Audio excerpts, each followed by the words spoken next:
Good afternoon, everyone. It's my pleasure and honor to be here to introduce Chancellor Julio Frenk.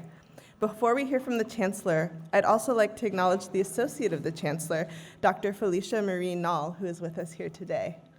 Dr. Nall has a special connection to our discussion. She and Chelsea Clinton worked together previously through the Clinton Global Initiative, and she is a longtime advocate for reducing health inequities. Thank you for being here, Dr. Nall. Now let's welcome UCLA's 7th Chancellor, Julio Frenk. Chancellor Julio Frenk is a leading global health researcher who has held positions in both government and academia, both in the US and Mexico. He became UCLA's 7th Chancellor in this past January 1st. Chancellor Frenk is also a distinguished professor in the Department of Health Policy and Management within the UCLA Fielding School of Public Health. Before joining UCLA, Chancellor Frenk served as the president of the University of Miami from 2015 to 2024, and as dean of the Harvard T.H. Chan School of Public Health from 2009 to 2015. As the Federal Secretary of Health of Mexico from 2000 to 2006, the Chancellor implemented a groundbreaking program which expanded healthcare access to over 55 million uninsured people. Chancellor Frenk was the founding Director General of Mexico's National Institute of Public Health, and he has held senior roles at the World Health Organization and at the Bill and Melinda Gates Foundation. Chancellor Frenk earned his medical degree from the National University of Mexico, as well as a Master of Public Health and a joint PhD in Medical Care Organization and Sociology from the University of Michigan. His career as a global public health researcher includes close to 200 articles in academic journals, as well as many books and book chapters, which have been cited more than 37,000 times. And in addition, he has written 5 novels for children explaining the functions of the human body. So we feel very, very lucky to have him here with us today. Please help me welcome to the stage UCLA Chancellor Julio Frenk.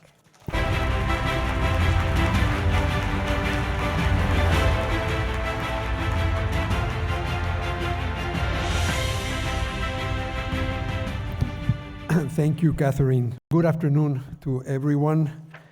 Welcome to UCLA in this beautiful day on this beautiful campus.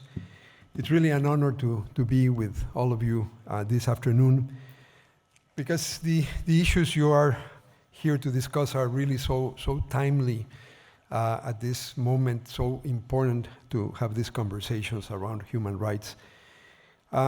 It takes courage and it takes perseverance to stand up for human rights in our world. And to make it a central part of our lives and our purpose in life. I think in these very turbulent times, you are truly our very best hope. And I do hope our students here are inspired by all that you do. Before going further, I want to thank 2 distinguished leaders here today, Dr. Nobel Peace, who nurtures human health not just through innovation, but also through philanthropy. And my dear friend, Dr. Eric Israelian, who heals not just through medicine, but also through generosity and education. And thank you all for being here, for standing up for the inherent dignity of every human being. We live in a time of unprecedented turmoil, unprecedented attacks on universities, on research, unprecedented peril to the basic notions of human rights and equity. And in these times, it's easy to see people in categories, create categories of people, assume the categories are homogeneous, no longer see the individuals who form part of those categories, and then construct them as the other and dehumanize them. And history teaches us that the stigmatization of groups, if left unchecked, leads to the worst atrocities. We have to counter this tendency through connection. I see that as a fundamental role of universities. And it is through connecting, becoming connective institutions as a university, that we may neutralize some of those tendencies, especially when we connect not just to those who we know, so especially with those who we do not know, those who are different from us. And that's why it's so important to cultivate diversity within educational spaces. We can only become connected when we're able to listen to each other. And again, I see universities as institutions that process the necessary differences among people through the use of reason and dialogue, and not through the use of force and hate. That is one of our key roles. If we do that right, universities become exemplary institutions, a role that is particularly important to espouse, because it's the idea, it's actually a very old idea in universities, that through the values they embrace and the behaviors they exhibit, universities set an example for the larger society of which they are a part. And that's the idea of being not just connected, but also exemplary institutions. One more role of universities, which is why I'm so grateful for us being able to host this meeting today here, is the function of convening, of bringing people together with different perspectives to illuminate and discuss the most consequential topics affecting humanity, as you have been doing all day today. In this room, we have people approaching humanitarian crisis from every angle, passionate advocates who risk their lives for others and who give voice to the voiceless. And we have scholars and leaders who are unafraid to ask the toughest questions and who seek evidence-based systemic change. You are breaking down silos. You're connecting law, public health, public affairs, the humanities, engineering, and many other disciplines. You are bringing a global perspective to local problems, reminding us that everything is simultaneously local and global. Everything global affects the local and vice versa. So this is a very important meeting. I'm really delighted that you are holding it at UCLA. As you heard, I just joined 4 months ago. It's been a very interesting first 4 months. We started with a series of wildfires, a big crisis, the biggest emergency in the history of this city. And then we have gone to a sequence of a barrage of orders threatening some of the fundamental aspects of what universities are all about. So having your meeting today here really is incredibly meaningful for us. And we are honored to be joined for the next panel by 3 impactful humanitarians. Leymah Gbowee, Chelsea Clinton, and Peter Laugharn. They demonstrate everything I was talking about, the idea of connection, the idea of the possibility of connecting, the idea of being exemplary in our work. Their work draws on personal experiences to unleash systemic change. Leymah Gbowee is a leading proponent of nonviolent protest. She was awarded the 2011 Nobel Peace Prize for her role in ending the civil war in Liberia.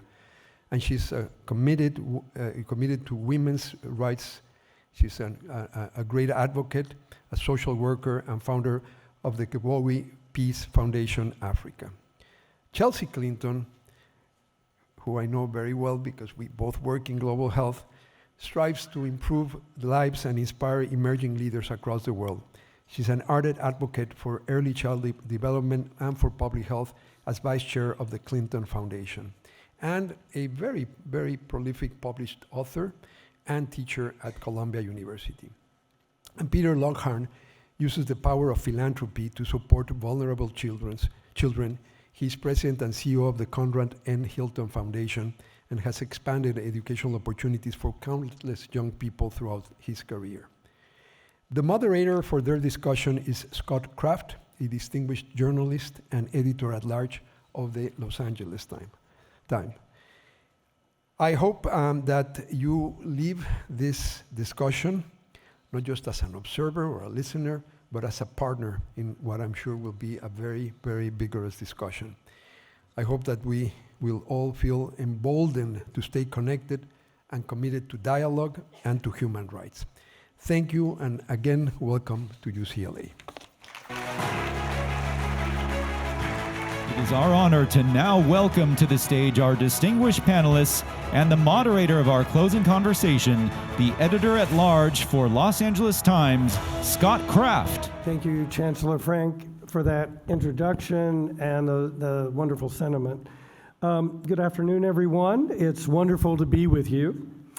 I know it's been a day of debate, revelation, inspiration, maybe a little bit of some frightening thoughts as well. We've been served a multi-course meal, and I'm honored to be here to help serve dessert. And maybe if I'll take the metaphor one step further, maybe a little caffeine to send us on our way. Our keynote topic, local power, global change, could not be more relevant today. As we all know, many of the government forces for change have abruptly disappeared in recent months, leaving chaos and uncertainty in its wake. That is alarming, of course, but we know that lasting change doesn't trickle down, it rises up. And it's also impervious to hand-wringing. The chaos today would be even more alarming if the world didn't have local grassroots powerhouses like those represented at this conference and on this panel.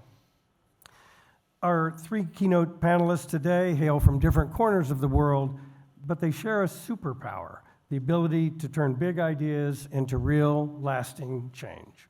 Whether it's fighting for health equality, advocating for peace, or building partnerships for social justice, they have the vision and the grit to tackle the toughest challenges. I guess I'll begin where probably every panel today has begun, we want to get to the special questions of local engagement, which I'm very interested in, local power, driving change. But perhaps first, I'd like to hear from the panel, and maybe we'll start with Chelsea if we could, a little bit more about how you all are adjusting to the new landscape where the U.S., long such a major force in health, community building, so many other areas, has abruptly exited the stage, or we don't even know exactly what's happening, but mostly exited the stage at the moment. So I'd like to ask each of you, what impact, if any, this has already had on your efforts and your strategy, and your jobs, to me, seem to have gotten a heck of a lot harder in the last few months.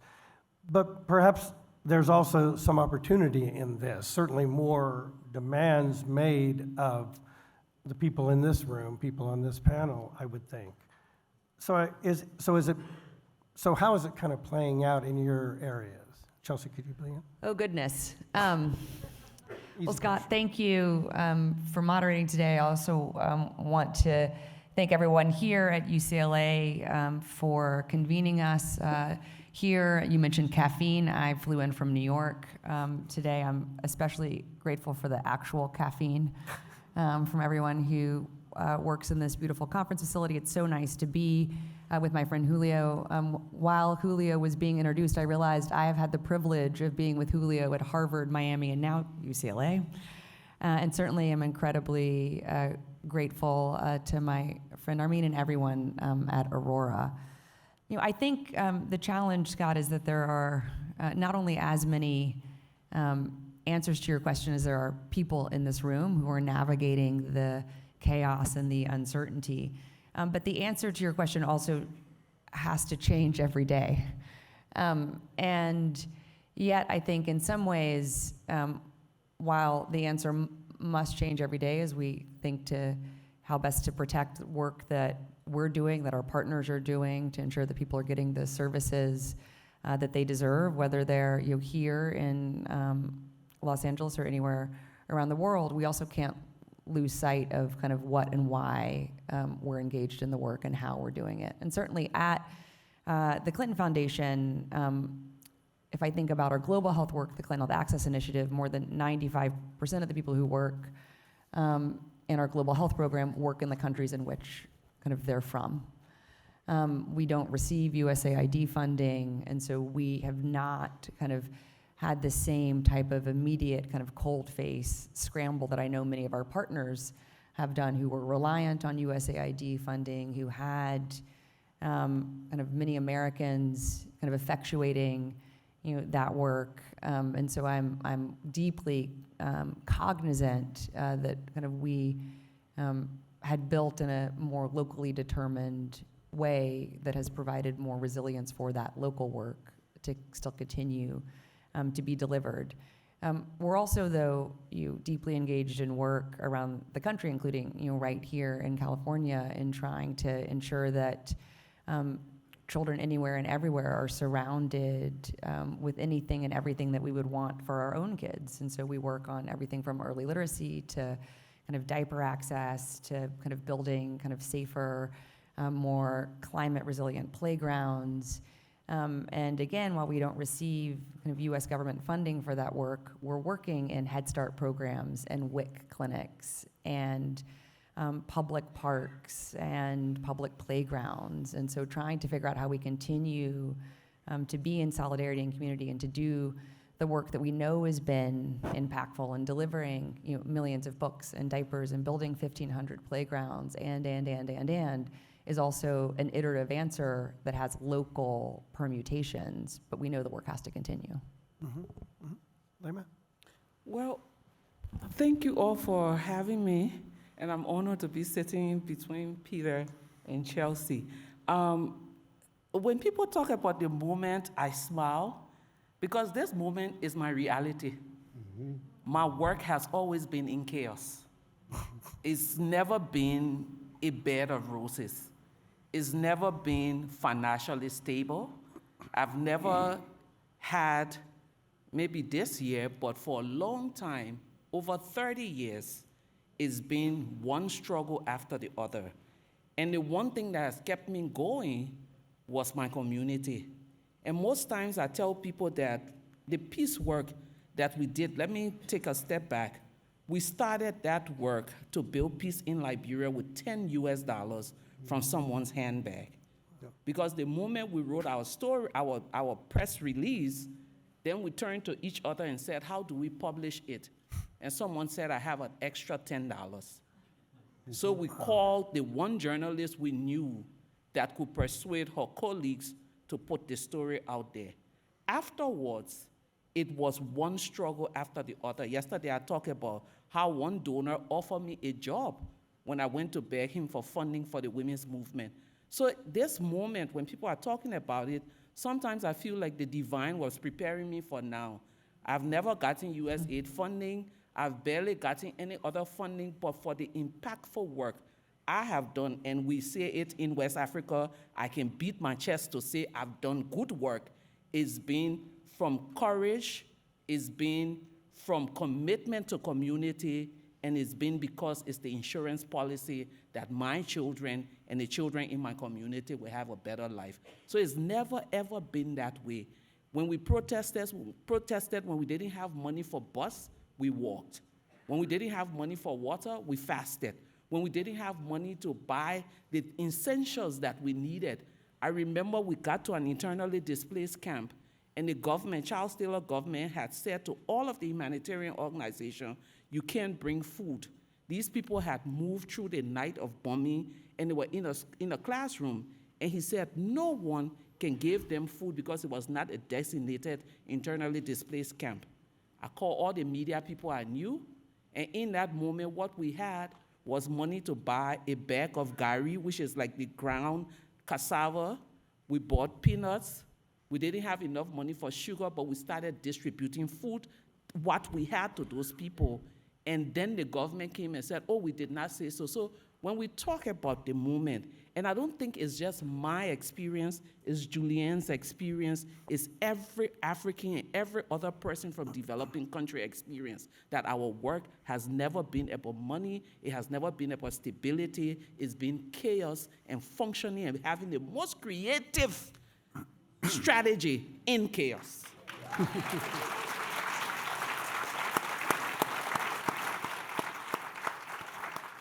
I would say, too, as we can see from what you just said, that it's about leaning in. It's about, I'm reminded of your quote, which I wrote down, and I'm going to post somewhere in my office. You can never leave footprints that last if you are always walking on tiptoes. So I think that leaning in is important and not being afraid of headwinds. Peter. Yeah, Leymah, I love hanging out with you, but you are one hard act to follow. But I would say something similar.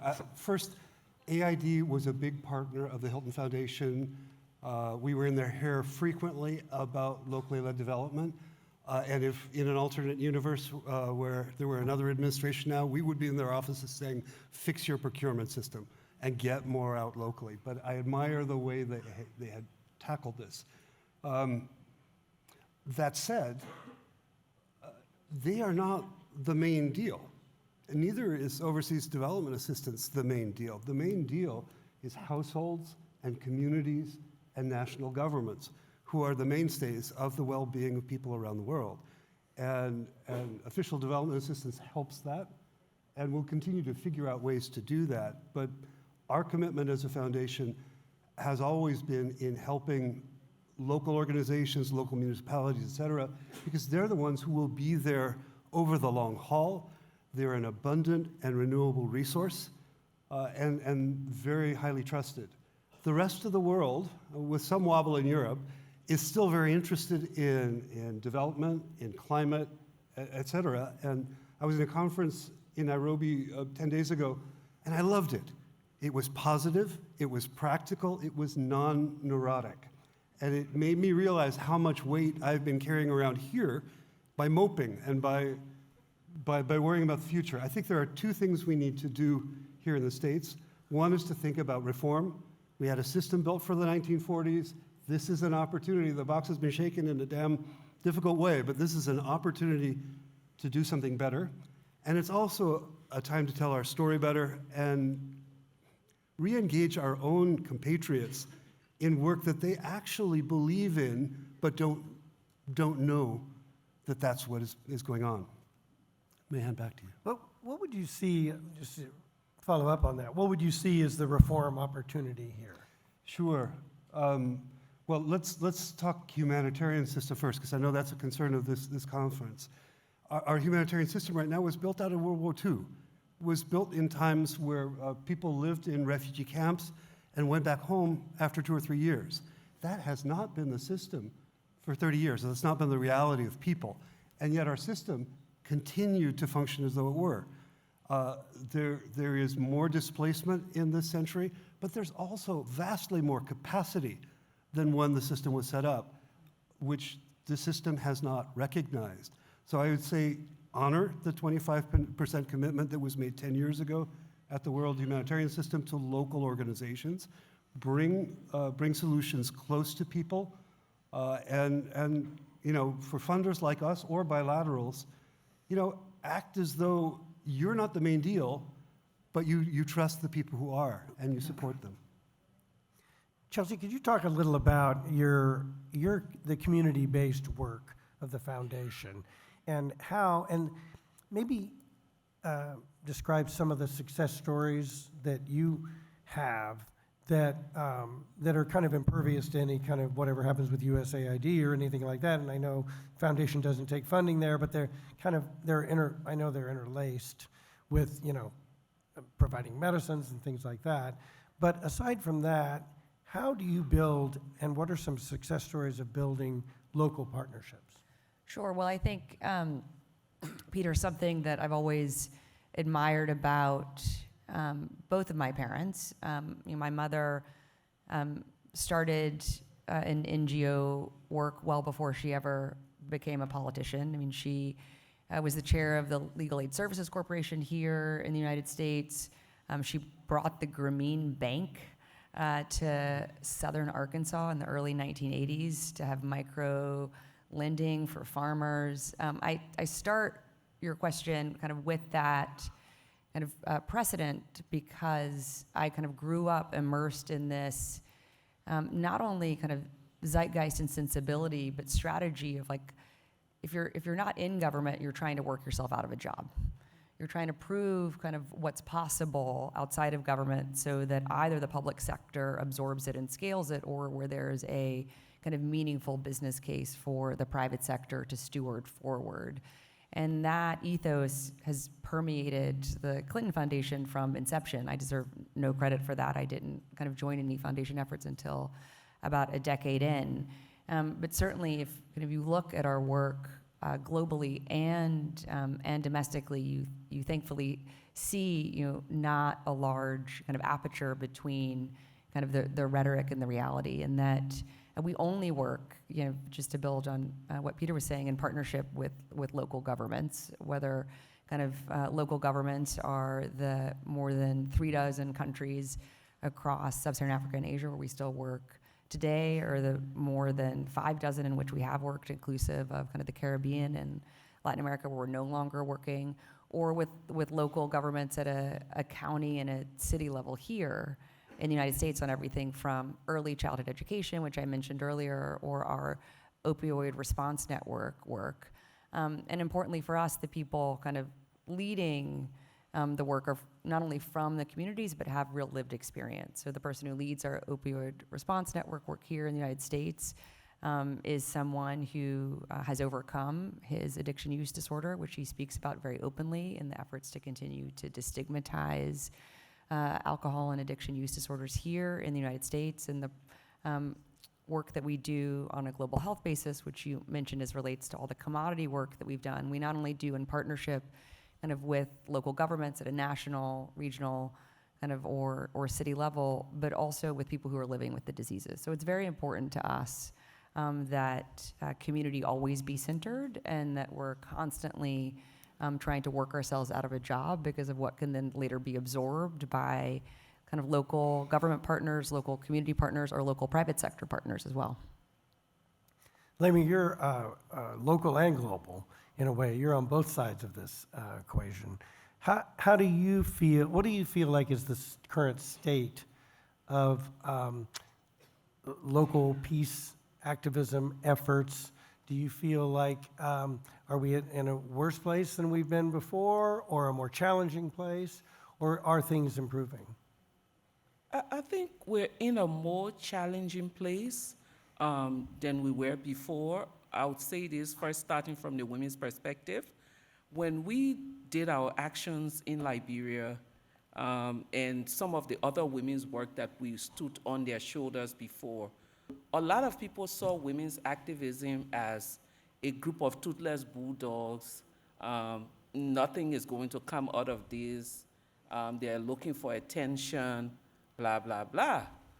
The success of our work and subsequent women's work has made it very difficult for other women to mobilize because people then see this as a form of dissent, a form of subversive activity.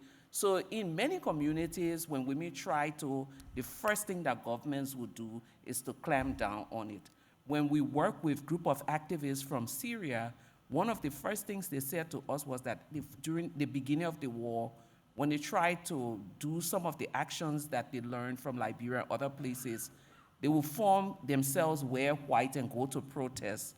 The government will not come to disband them. They will rather send women with clubs to beat them, so that it wasn't seen as they were doing. So if you go to other parts of the world now, you find that it's really very difficult. Either the politicians of the day will use money to dismantle or disband the group. So it's really, really very difficult. But having said that, you still have women in different communities who are pushing forward. The biggest challenge we have today is that everyone talks about the efficiency and the effectiveness of women's advocacy for peace. We see billions of dollars go into the military, billions of dollars go into peace processes that are driven by men. But when it comes to women's peace movements, we get peanuts and the dregs of funding. And most times my advocacy has been, you can't build peace with peanuts because peace is not cheap. War is expensive, peace is expensive. So today the challenge we see everywhere. Julianne and I sat down for breakfast the other morning, and we're talking about the first time we met, which was like decades ago. She had gone to the EU Parliament to talk about the rape in Congo. I had gone there to talk about the war in Liberia. Decades later, fortunately for us, the war in Liberia has ended. Decades later, Julianne is still moving around from one place to the other, doing great work around peace and mobilizing communities. The sad thing is, decades ago when I met Julianne, she was still talking about the difficulty of funding. Today, she's still having that same conversation. That is the major challenge of women building peace in our world today. I mean, let me just add, the men with guns fear the women making peace. That's something they've recognized. Yeah, that's right. But I do think, Leymah, at least the incentives were such, even a decade ago, that men in elected office in this country and in Europe and kind of in the wealthier world, at least, I think, felt some pressure to have a performative appreciation for your work. They may not have had an authentic belief in it, but they felt as if they had to rhetorically kind of give standing and stature and solidarity. And I think that's also no longer true today in a deeply worrying way. Interesting. And I guess it sounds like in Africa and really other places too, there's a fear more now of what, the political fear, which makes you more formidable, but it also makes you more of a target. I could see that. That's true, but again, it comes back to, sometimes I think about my life and think about some of the things that I've done, and sometimes when we sit together as activists, we start conversations from 6 in the evening, and it goes on to 7 in the morning, just reminiscing about the things we've done in Liberia. And it's never really been about your personal safety. I'll give a typical example. The day we went to meet with Charles Taylor, that was a tough day in Liberia for all of us, for women, everyone. When I got home that evening, we got a tip-off that there were going to be a raid on my house that night. Every young man in my neighborhood came and sat on my front porch. Every old lady in my community came, including my grandmother. We stayed up, keeping company. By 12 to 1 in the morning, there were these vans coming with beaming headlights, and we knew that the soldiers were coming. When they saw the crowds out, they stopped, sat there for a long time, and drove away. And that, for me, is the spirit of the work that I do, that there will always be community people that will stand up for you. So at the end of the day, who are you? Not to, if I was arrested today in any country in the world, I'm sure Aurora will put out a statement, Hilton will put out a statement.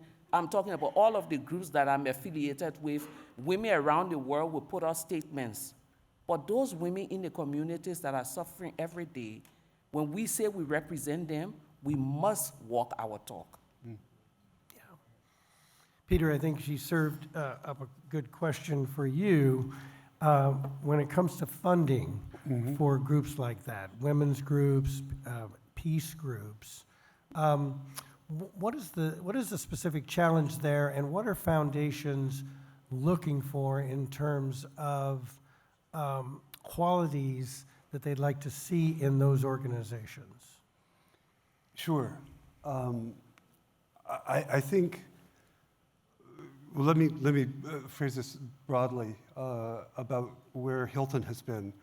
10 years ago, we've always done about half of our grant making globally, but we did almost all of it through U.S. blue chip nonprofits, Save the Children, World Vision, CARE, who are wonderful organizations that do tremendous work, right? But we said, hey, we don't need to do this, right? There are lots of capable people. There are lots of strong organizations, but it's us who need to be better informed about where they are and how we can be in touch. So we embarked on what you could call a whole of org. How can we get better, better relationships and better intel about what's going on locally? And this meant we looked at how we source grantees and made sure that we informed ourselves much more broadly. And our board needed to get less comfortable with relationships they'd had for decades, right? It meant that we needed to make our systems less burdensome to organizations that are doing great work in the field, but don't have the time or staff to spend putting together lots of reports that are really not germane to what they do and read and put on a shelf in the funder. It meant that we had to reconsider our risk. People thought, it might be risky to fund organizations in Liberia or organizations in Colombia.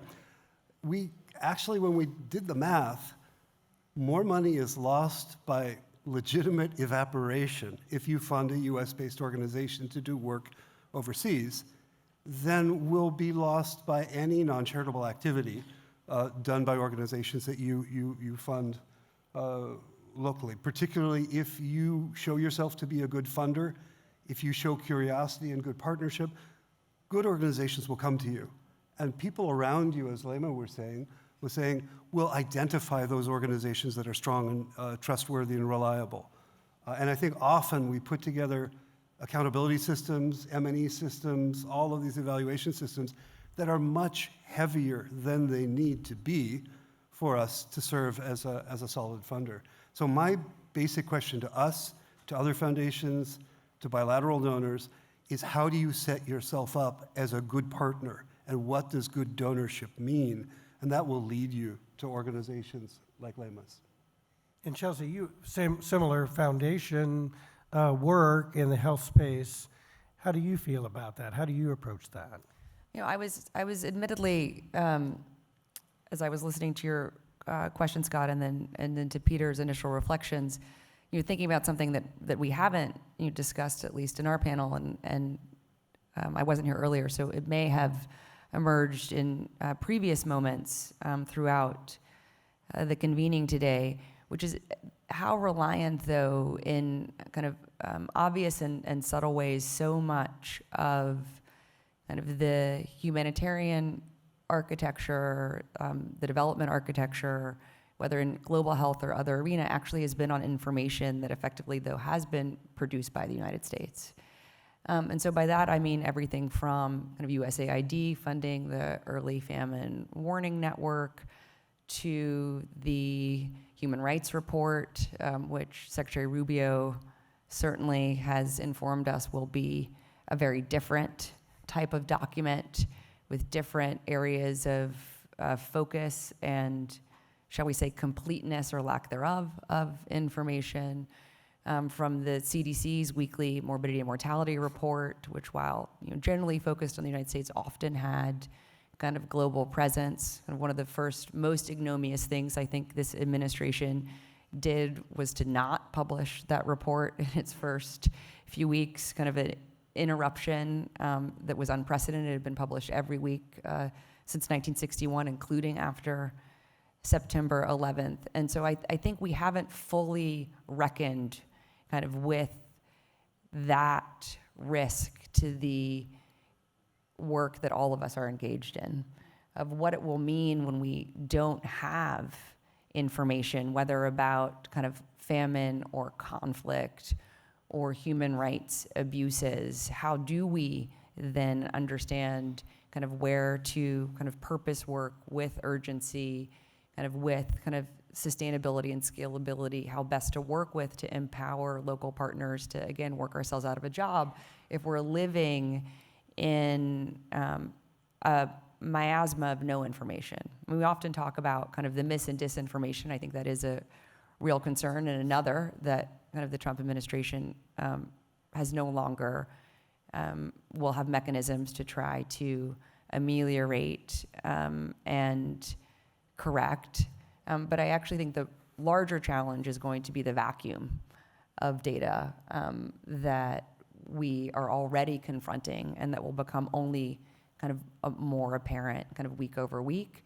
And that's where I certainly, am looking forward to hopefully working with many people in this room and certainly our government partners around the world to try to figure out how to kind of creatively fill that as quickly as possible. Actually, misinformation has been a big issue, I think. And I mean, as you say, well, the vacuum. So it's misinformation, and now it's going to be no information, right? Which, of course, then is fertile ground for misinformation because right. There won't be the juxtaposition to what the actual facts and evidence are. And then, yes, there is real ongoing misinformation, which I know certainly Leymah also had to encounter. Misinformation predates the internet for the young people here. It has long been a challenge kind of in any of the earnest work that we've all felt called to do, but it certainly has become accelerated and kind of even more of an impediment, I think, than any of us could have foreseen it would be. Leymah, Chelsea just referenced that, the harmful narratives in conflict zones, which you no doubt deal with. How do you work with that? And are you concerned also that there won't be kind of a gold standard of information that you can actually at least refer people to? Well, before I answer that question, the troublemaker in me is about to wake up. Because I was just listening to Chelsea and talk about all of the things that is happening here. And in my mind, even though I'm not the moderator, but I want to ask a question that could anger a few people, but I apologize for if it comes out the wrong way. Just blame it on the West African in me. Is it that in this country, and it's an honest question I'm asking, that people are still in shock of where this country is, and that they're still trying to intellectualize the problem that they are confronted with, and they're finding it difficult to mobilize? And I think that question is for you, Chelsea. I'm sorry, I'm not the moderator, but I have to. I'm just, as people, I've listened to all of the panels today, and I've heard stuff, and I've heard stuff, and I've heard stuff. And I started this conversation with, I've lived in chaos. Chaos has been my reality. So when I can stand a mile away and smell chaos, but everyone is calm in this country. I'm not calm. Oh, well, okay, then, because you've interacted with chaos. But it's just like we're trying to process, we're trying to intellectualize, we're shocked. Please help me. Oh goodness. Well, Leymah, I want to be respectful. We have 13 minutes left, and that I have no doubt that Scott has other questions to ask. And so I just share that not as an escape hatch, but I'm happy to continue the conversation.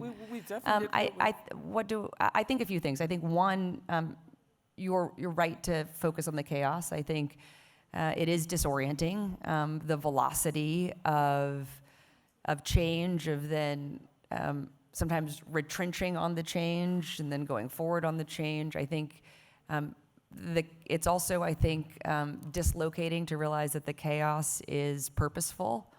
I think you're right to also kind of query, is it just that so many people are kind of caught in a sense of surprise, not only with the kind of bombardment of change, and also that bombardment is not accidental or incidental. I think that's part of what's going on. I think also people are scared. I think we certainly have seen how universities have reacted differently to this moment, and those that have stood up and stood forward to protect both the research that is being done kind of within our research institutions, but also the researchers who are doing that work and those who support the researchers doing that work. So that we have chaos and the confusion around the chaos, and the purpose of it is one. I think fear is very real and certainly continues to have a chilling effect.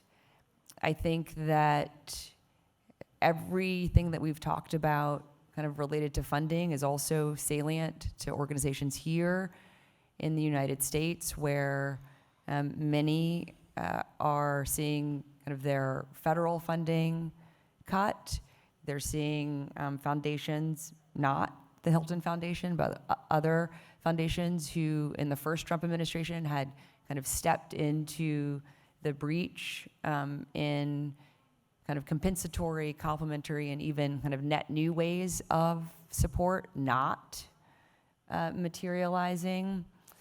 I think that we also, to be fair to the Democrats in elected office, they're feeling a responsibility, which is, I think, more than understandable, to respond to everything that's happening every day what are we going to do about what the Trump administration may or may not be doing on Medicaid, may or may not be doing on public education, may or may not be doing on immigration. Why is the FAA having so many challenges? Like, and that then makes it hard for there to be a coherent counter narrative. So I think there are many reasons that explain what you are observing. And also, I would say, it's not an excuse. So I think it is important to understand, at least from my diagnosis in 2 minutes, I think how we are in this moment. And also, I think cynicism is really dangerous. And I think we have a lot of my fellow Americans who, again, for understandable reasons, are feeling cynical, like I can't do anything and therefore I shouldn't try. Nothing great has ever happened, at least generatively good or affirmatively powerful, out of cynicism. It happens out of optimism and community and organizing and both doing small incremental things to stop bad things from happening and help support good things from happening, and trying to make big things happen along the way. So I understand, but also share your challenges. Scott, I apologize for taking over your role. So let me quickly answer. No, next year, ensure that Leymah is the moderator and Scott can be a panelist to talk about what the role of the free press is in actually protecting free speech in these moments. So let me quickly answer the question on misinformation. One of the things that I've recognized in my community is that when you are a symbol of leadership, you hold a voice. So when I won the Nobel Peace Prize that night, Desmond Tutu was the first Nobel laureate to call me, and he started calling. Parenthetically, I love that she's like, well, he was the first, implying there were many others. She's like, well, he was the first. Yes. And then when Gary called, and then I was just up all night talking to everyone else. Oh, Lord. She didn't say I was wrong. For the first time in my life, this young woman made me speechless. Touche. Anyway, Chelsea, so do you have he more said to questions for me, Leymah? he said to me, he said many things, but the one thing that stuck was, you're a Nobel laureate now. Be careful what you say, because whatever you say becomes a quote. And that has applied for me in my community. So, for example, I know there are many different things, especially flying around misinformation. So I have a way of verifying before I speak, because I know that my voice carries a lot of weight in that nation. So if someone posted something and tagged me on it, I would look for the community that it's and call someone who knows someone in that community. And then I would call some media person, call some government people. And then at the end of the day, if I say something, people begin to reference what I'm saying. It helps to neutralize. But this is because Liberia is a small place. How do you navigate misinformation in bigger context? And I think some of the strategy can apply. It's important for people, because most times when good people are silent about things that are important, they make room for evil to thrive. There are many good people in our world today, but the reason why this world looks like it's so bad is because we're silent. You know, if we turn off the light in this room and everyone use their cell phone light, we will make this room a beautiful room. So I feel like with misinformation, each of us have something that we can offer to counter it. And our silence is helping to perpetuate some of the issues that we're faced with in the world today. Yeah. Even and maybe especially if it's coming from the government. Yeah.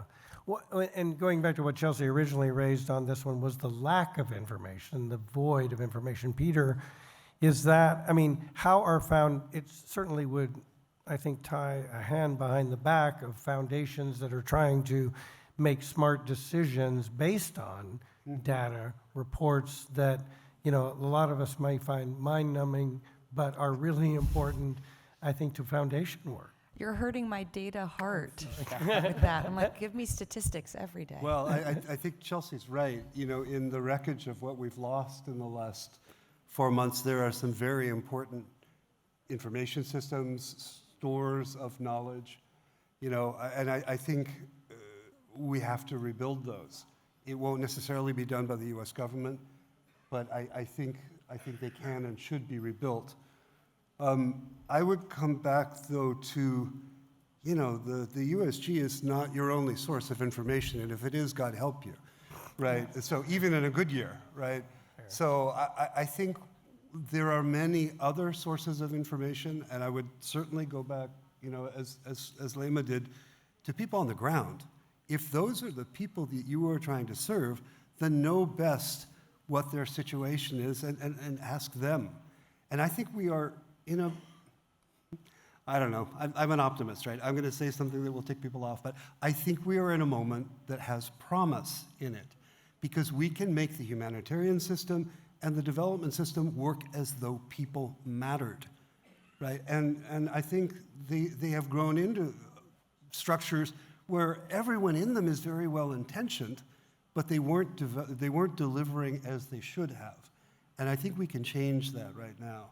To be wonky for a moment, one of the conversations at this Nairobi conference that I was very excited about was getting the development finance people and the locally led development people together in a room and talking to one another.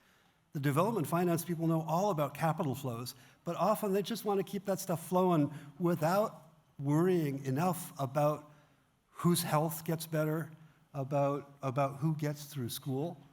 The locally led development people know all about that and care about it, but don't understand often the larger system. We can bring those together.